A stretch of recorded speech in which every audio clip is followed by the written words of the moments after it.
Sumainyo ang Panginoon. At sumaiyo rin. Ang pagpapahayag ng mabuting balita ng Panginoon ayon kay San Lucas. Papuri sa iyo, Panginoon. Noong panahong yun, samantalang dumaragsa ang mga tao, sinabi ni Jesus, "Napakasama ng lahing ito.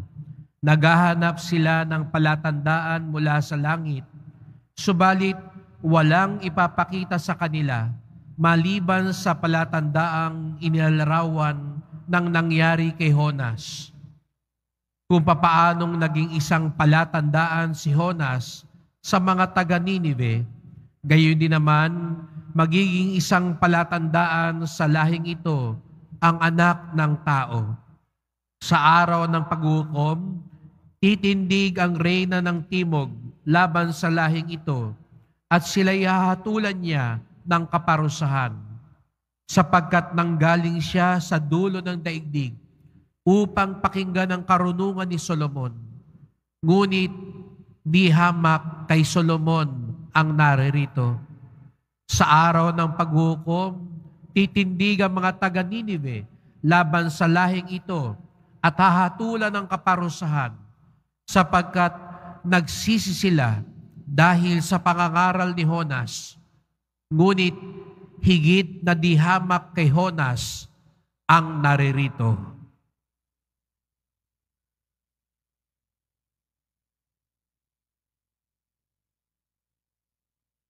Ang mabuting balita ng ating kaligtasan. Pinupuri ka namin, Panginoong Heso Kristo. Magsiupo mo na ang lahat.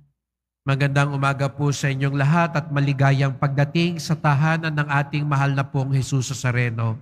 Binabati din natin ang mga kasama natin online, lalo na po ang mga may sakit at ang mga nag-aalaga sa may sakit at mga kababayan, mga kadeboto natin mula sa iba't ibang panig ng bansa at daigdig na nais sumama sa pagdiriwang ng misa dito sa ating simbahan sa Quiapo, sa Basilica Minor at Pambansang Dambana ni Jesus Nazareno. Aminin natin na mahilig tayong humingi ng tanda sa Diyos. Lalo't kung may gagawin tayong isang mahalagang desisyon sa buhay at hindi natin tiyak alin baga dito ang pipiliin natin, alin baga dito ang tatahakin natin. Kaya't humihiling tayo ng tanda mula sa Diyos. At kung minsan, kapag hindi na makapag-antay ng tanda, kung ano-ano na ang ating pagbabalingan, magpapahula ka na. Magsasangguni ka na sa maraming mga tao, sa mga kaibigan mo, at kung ano-ano pa, sapagkat nais natin ang mas malinaw na direksyon. Kung pwede nga lang sana, katulad nung ginawa ng mga anghel sa pastol na hinatid sila doon sa Belen, itiduro pa yung bata. Sana ganun na lang po. Di ho ba? Mas madali sana yun kung magsasalita na lang ang Diyos, oo o hindi. Sa kaliwa ba o sa kanan? Ito ba o ito? Pero malinaw na sinabi ni Jesus Nazareno na walang masyadong tanda. Kung meron bibihira lang. Iyon ay isang natatanging kaloob. Naalala nyo ng isang linggo, noong Biyernes, pinagdiwang natin yung 106 na taon ng anibersaryo nung sumayaw yung araw sa Fatima. Hindi araw-araw sumasayaw ang araw. Hindi araw-araw nagdidilim ang kalangitan para magbigay sa atin ng tanda. Hindi araw-araw nagpapakita ang birhen. Pero sabi pa rin ni Jesus Nazareno, huwag kayong mag-alala. Pinagalitan pa nga niya yung mga tao na huwag na kayo masyadong hanap ng tanda.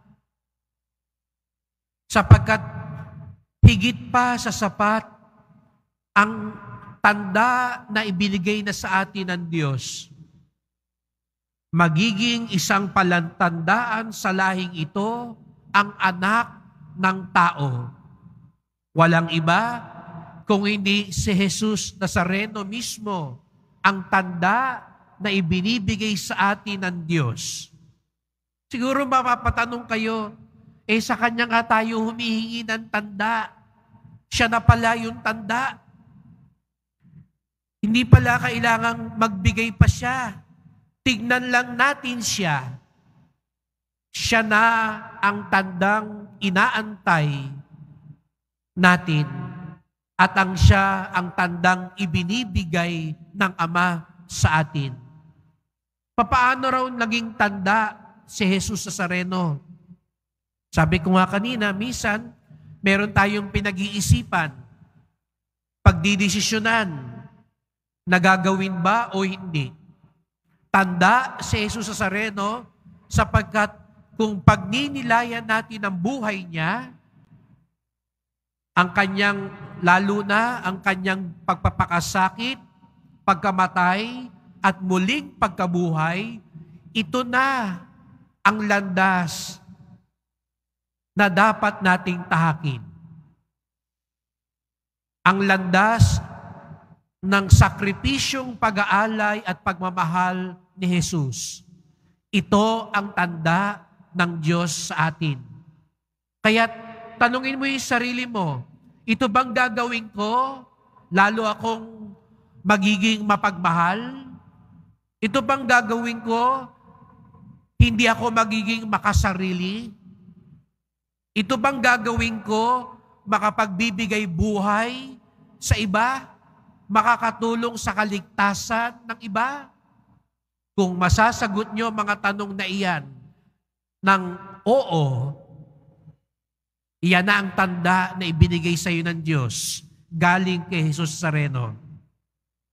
Kung yung gagawin mong desisyon, hindi naman talaga para sa iba, kundi para lang sa iyo, sabi ng tanda, hindi yan para sa iyo.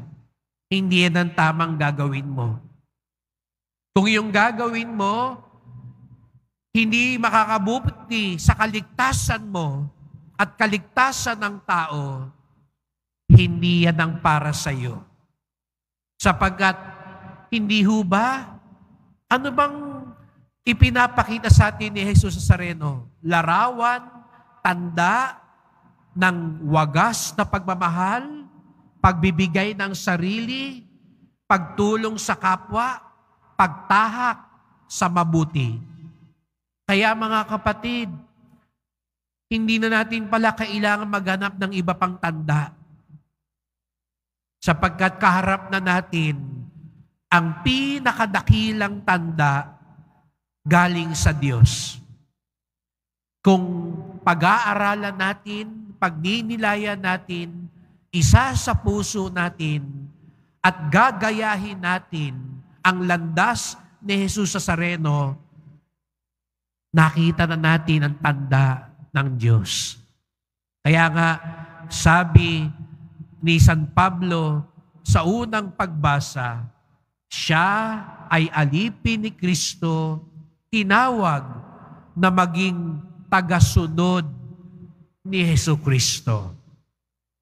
Sapagkat kung nakita natin ang tanda na ipinadala sa atin ng Diyos, si Jesus Nazareno, at tayo maging tagasunod ni Jesus Nazareno, nagbunga na ang tandang hinihingi natin sa Diyos.